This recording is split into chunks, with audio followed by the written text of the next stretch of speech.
Nongeye kubasuhuza nshuti bene data bavandimwe, mbasabira umugisha ku Mana, mwe mukomeje kubana nanjye, kunyereka urukundo rwanyu, kubakoze subscribe by'umwihariko, Imana ibaha umugisha n'ukuri, kandi n'abatarayikora muyikore kugira ngo turusheho kubana. Murakoze rero, uko mubizi mbaha ibyanditswe byera, nkabaha amagambo meza y'ubwenge.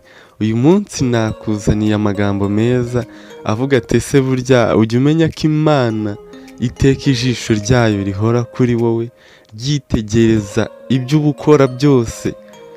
Igihe ukinguriye n'umuntu uje iwawe, Imana ibikureba burya. Igihe upfuye akatsi hasi, igihe utoraguye agapapuro cyangwa ishashi, burya ibikwitegereza. Burya igihe weretse ikinyabupfura umuntu, waba ukora ahantu runaka, Imana byitegereza. Iteka ryose ujye uhora wumva ko Imana ikureba, ibyo urimo ibireba kandi iri kubyitaho, kuko ibyo byose igihe runaka izabikugaragariza. Kuko Imana yaravuze iti urabikora nkakwihorera, ukibwira ko mpanye nawe, ariko nzabishyira ku mugaragaro imbere yawe uko bikurikirana. Icyo gihe bibwira abanyabyaha bakora ibyaha Imana ikabihorera, bazi ko itabareba, bakibwira ko Imana inganya ubwenge nabo. Ariko Imana twibuke ko idahutiraho, kandi Imana itinda kurakara. Ni Imana itanga umugisha, ariko ni n'Imana ihana. Burya Imana irahana. Mwibuke Herode, muzi ko Imana ariyo yimika abami, ariko Herode yashatse icyubahiro cy'Imana. Muzi ibyamubayeho. Muzasome mu gitabo cy'ibyakozwe n'intumwa, muzabisangamo.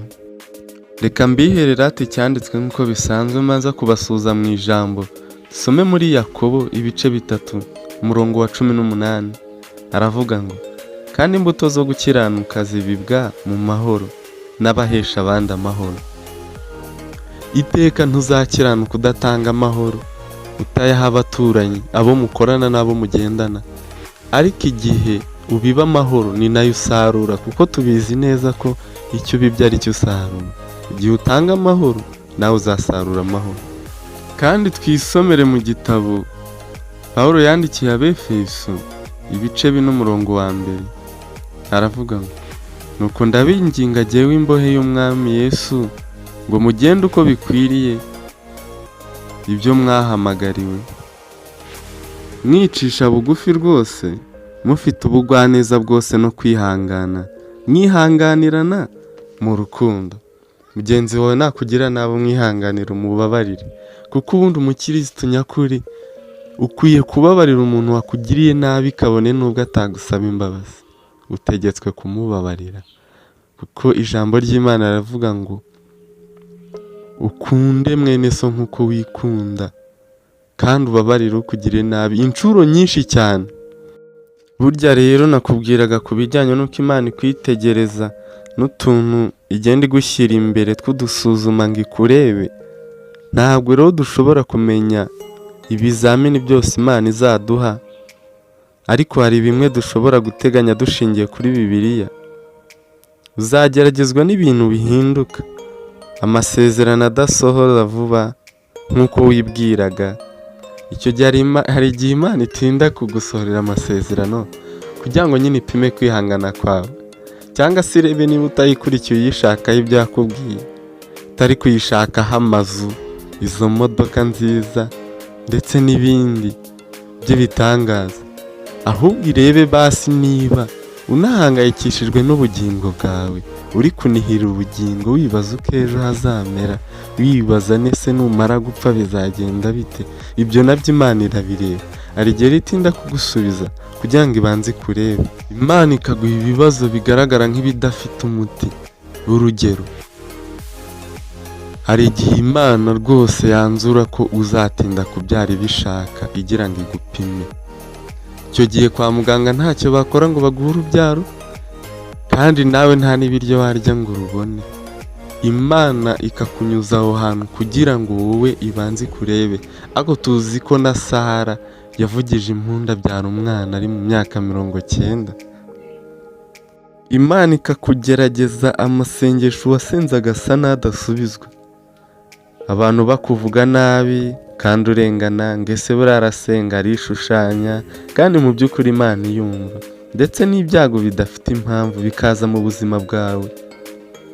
Nabonye ko Imana igerageza kwizera kwanjye ikoresheje ibibazo, igupima ibyiringiro, igenzura ikoresheje nk'ubutunzi yaguhaye, ikagerageza urukundo rwawe iciye ku bantu, ikakoherereza umuntu ubona ko akennye igira ngo irebe ko umugirira impuhwe, ukayisaba amafaranga n'ibyo ikayaguha, ariko ikareba basi niba uri bwibuke kuba wagira umuntu ugaburira ushonje.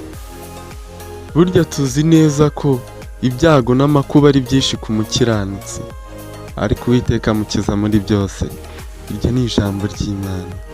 Ikizamini burya kiruta ibindi byose gikomeye, ni kimwe mu bizamini uburyo witwara iyo udashobora kumva uri kumwe n'Imana mu buzima bwawe.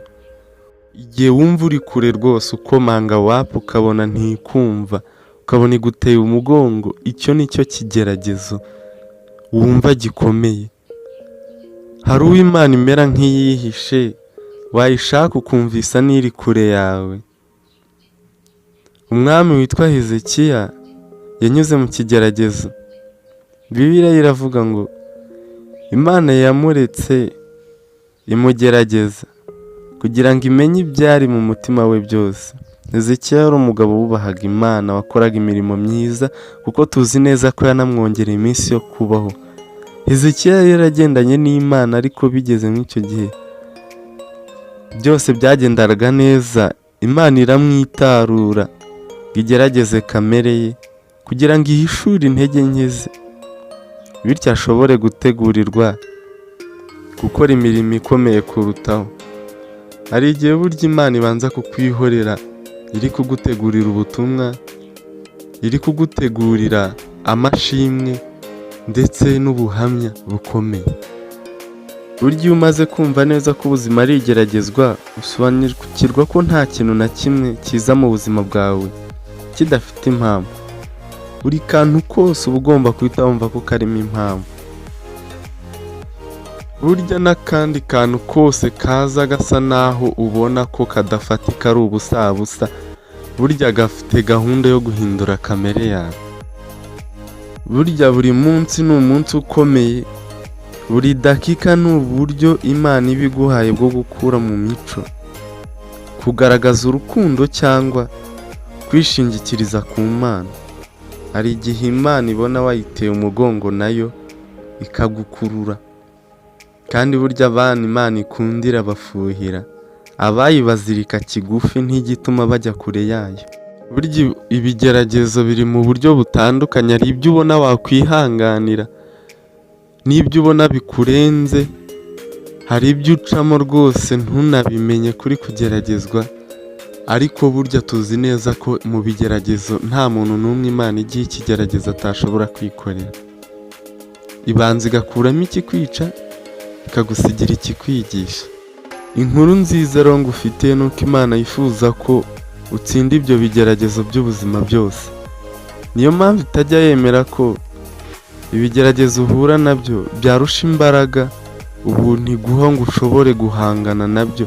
Bibiliya iravuga ngo Imana niyo kwizerwa, kuko itazakundira ko mugeragezwa ibiruta ibyo mwashobora kwihanganira, ahubwo bamwe nibibagerageza izabacira akanzu kugira ngo mubone uko mubasha kukihanganira.